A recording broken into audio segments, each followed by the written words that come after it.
Nyaga na ilang araw ring nawala sa Boracay. Tadtad siya ng saksak at walang saklot nang makita sa isang abandonadong simbahan. Narito ang aking pagtutok. Iniulat na nawawala sa isla ng Boracay nitong Lunes, March 10. Ang 23 anyos na si Micaela Mikova, turista mula sa Slovakia. Pero kahapon, natagpuan ang kanyang katawan sa isang abandonadong simbahan sa Zone 3, Sitio Pinaungon, Barangay Balapag sa Boracay.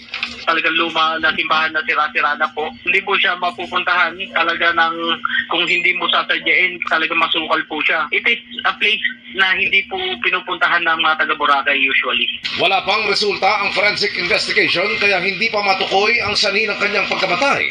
Natagpuang walang pang-ibabang saplot ang biktima at ayon sa pulisya, nakitaan ang biktima ng mga saksak sa iba't ibang bahagi ng katawan. Nag-iisa umano siyang dumating sa Boracay nitong March 1 at pasado 1:00 ng hapon nitong March 10 siya huling nakita sa isla. Pumunta lang siya dito, sir, for the purpose ng kanyang kaibigan na ikakasal lang, sir. First timer po dito sa Boracay na talaga nagtutur. Nag-enjoy po siya, sir. Pinuntahan ng pulisya ang hotel na tinuluyan ng biktima at nakitang kumpleto naman ang mga gamit nito. Posibleng umunong may tinagpo ang biktima sa kapilya. Posibleng sa isla nakilala ng biktima ang mga suspect na subject ng manhunt operation. We're looking at maybe 2 or more po. 2 or more. Ito ho yung huling kasama rin ng hinihinalang biktima. Isa po yun sa mga kasama po namin na person of interest na kinukonsider. Puro foreigner ang nakikita nyo sa suspect o may Pinoy?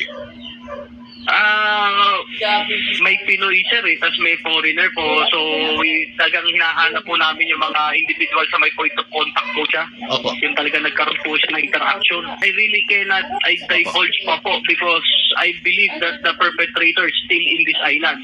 Nakipag-ugnayan ang pulisya sa pamilya ng biktima. Pumayag na raw ang mga ito na isailalim sa autopsy ang bangkay. Sa tala ng Malay Municipal Tourism Office, nasa mahigit 40,000 ang dayuhang turista ang dumating sa Boracay noong isang buwan. Umaasa silang hindi maapektuhan ng pangyayaring ito ang turismo lalo pat parating na ang tag-init. Isolated case lang din daw ang insidente.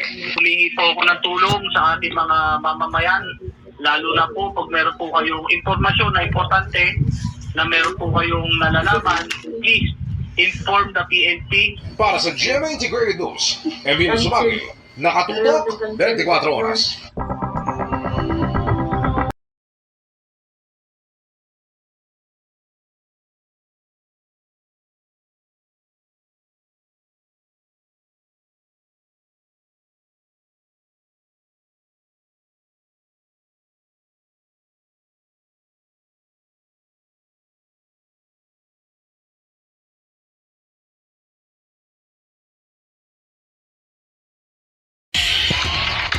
Tila ginawa ng palikuran ang Center Island sa bahagi ng Cainta Rizal. Ang ilang motorista doon umiihi. Bawal yan at hindi kaaya-aya kaya inaksyonan ng subukan ng bayan.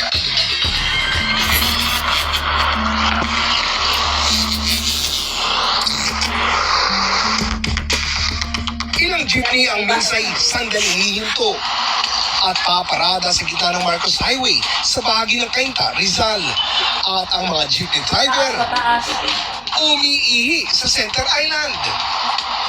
Hindi po kaya yun kasi syempre minsan may dumadaan din po na ibang jeep. Parang nakakasogabal po sila sa trapiko. Nakakamay ko po yung panghilito ko sa daan ko Ang paggamit sa Center Island bilang palikuran, inaalmahan ng ilang pedestrian. Hindi dapat yun kasi may tama namang ihiyan. Binarating namin sa Municipal Public Safety Office ng Cainta Rizal ang sumbong.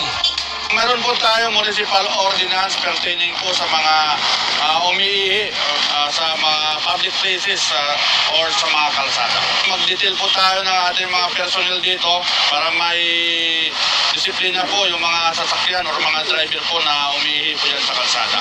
Tikitan po natin yan at babayaran po nila yan sa treasury yung kanilang mga penalties. 2 driver ang nasampulan ng mga otoridad.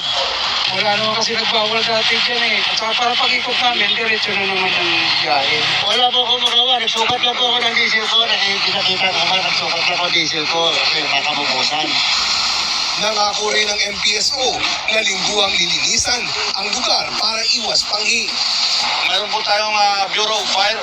Nagpatulong po tayo para ma-flushing po at malinis po yung mga pinag-ihihan po nilang mga lugar.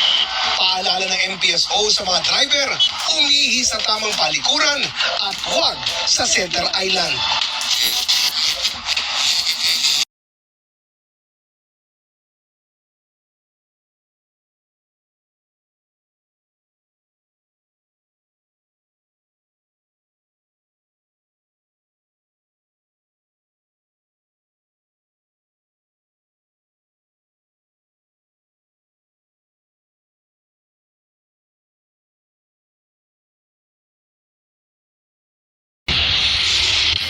Kakaibang husay at endurance sa open water swimming, sisiw lang daw yan para sa isang environmental lawyer na itinuturing bilang Pinoy Aquaman. Pero ang kanyang bawal paglangoy may mas malalim daw na dahilan. Alamin po yan sa Pag-Time Out ni Chino Trinidad.